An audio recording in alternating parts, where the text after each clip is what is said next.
The VIOFO A229 Pro is actually a package of 3 dash cams, one forward facing, one rearward facing and one facing into the cabin. As we turn to the side of the box, you can see the capabilities of the 3 different cameras. They're all Sony Starvis cameras, built-in Wi-Fi, so you can actually control these cameras from the app on your phone, the VIOFO app, HDR, voice control and notification, a 2.4-inch screen with parking mode and a GPS logger. The cameras come nicely packaged, and when you open the box you're immediately confronted with how to put it together, which makes life very simple indeed. Installation is super easy. In the box we have our main camera and its 2 siblings, which are identical to each other for the rear-facing camera and the cabin-facing camera, all ready to stick to the windshield with the sticky back plastic pre-installed.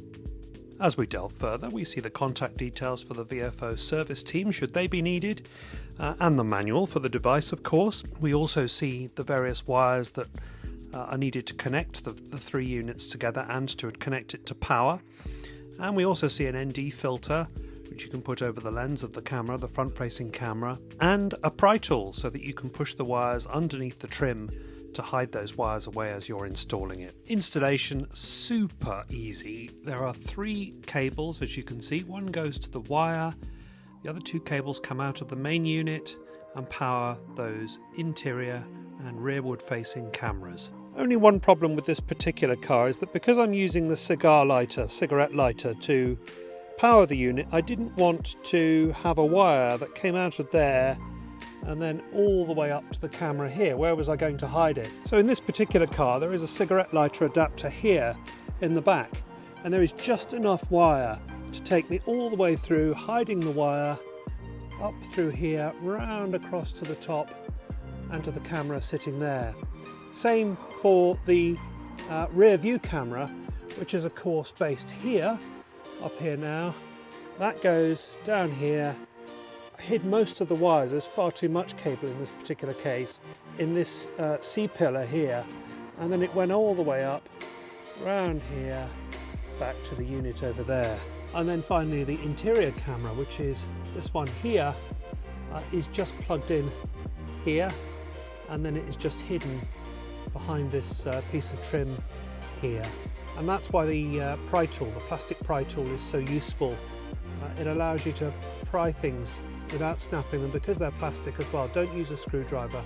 Metal won't help you here. Once the camera was put on the windshield, I found it very straightforward once it was powered up to configure.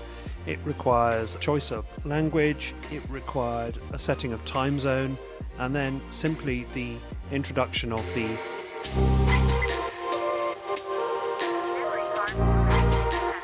Once that's done, it was a question of holding my finger down on the Wi-Fi button on the unit so I could connect my phone to the unit itself using the app, which is where all the further configuring was done. And I'll run through the menu here so you can see how that is done. So your choice of video resolution is first, followed by loop recording, how many minutes it should record before it loops over on itself.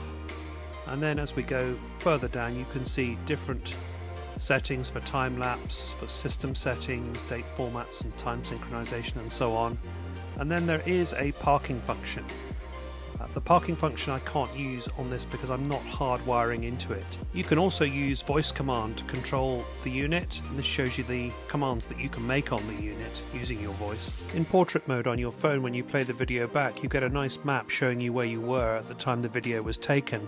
When you move that to landscape view, you get the full screen showing coordinates and speed. And here's a good example of the quality of the picture that you will get. These pictures were filmed in 2160p for the front camera, 1440p for the rear camera and 1080p for the cabin camera, which are its highest settings. Switching to the interior camera then, I placed this in front of the passenger seat, which may have been a mistake, but you could put it wherever you like. It shows the breadth of the camera's coverage here, and just to show you the microphone as well, it records everything that you say. I am talking to you in my normal voice on the VIOFO A229 Pro.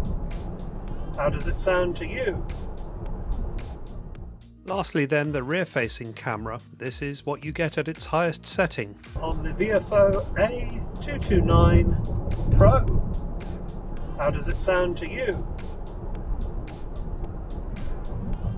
Well, that's my review and installation of the VIOFO A229 Pro. Hope you very much enjoyed it. Leave me a comment below if you've got any questions or observations. Otherwise, thank you very much for watching. I appreciate you very much, and I'll see you in the next one.